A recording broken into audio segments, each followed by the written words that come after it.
পারেন নাই।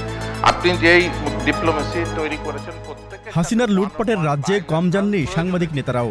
বিশেষ করে ভারতীয় র ঘেঁষা সাংবাদিকরা হাসিনার পা চেটে কামিয়েছেন হাজার হাজার কোটি টাকা। এতদিন এ নিয়ে ধোঁয়াশা থাকলেও বৃহস্পতিবার হাটে হাড়ি ভেঙে দিয়েছে সদ্য পুনর্জীবন লাভ করা একটি জাতীয় দৈনিক।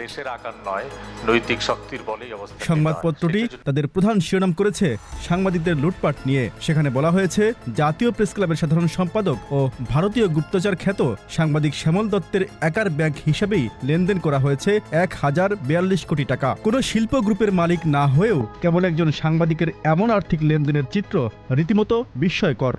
ইউক্রেনে তিনি নিজে আপনার সঙ্গে এদিকে ওই প্রতিবেদনে কালবেলার সম্পাদক সন্তোষ শর্মা, সাবেক সমকাল সম্পাদক আলমগীর হোসেন, বৈশ্বিক টেলিভিশনের সাবেক বার্তা প্রধান অশোক চৌধুরী, বাংলা ইনসাইডার সম্পাদক সৈয়দ বোরহান কবির, বাংলাদেশ প্রতিদিনের সম্পাদক নঈম নিজাম ও তার স্ত্রী, জাতীয় প্রেস ক্লাবের পলাতক সভাপতি ফরিদা ইয়াসমিন, বাংলাদেশ সংবাদ সংস্থার বিশেষ প্রতিনিধি মধুসূদন মণ্ডল, ডিবিসি টেলিভিশনের সাবেক বার্তা প্রধান জাইদুল হাসান পিন্টু ও ইত্তেফাকের চিফ রিপোর্টার শ্যামল সরকারের নামও রয়েছে। সংশ্লিষ্ট সূত্রগুলো বলছে, হাসিনার ফ্যাসিবাদ টিকিয়ে রাখতে গণমাধ্যম বিশেষ ভূমিকা পালন করে, আর গণমাধ্যম নিয়ন্ত্রণ করতেই এসব কথিত সাংবাদিকের পেছনে কারি কারি টাকা ঢেলেছে খুনি হাসিনা ও তার সরকার। Z news, Dhaka.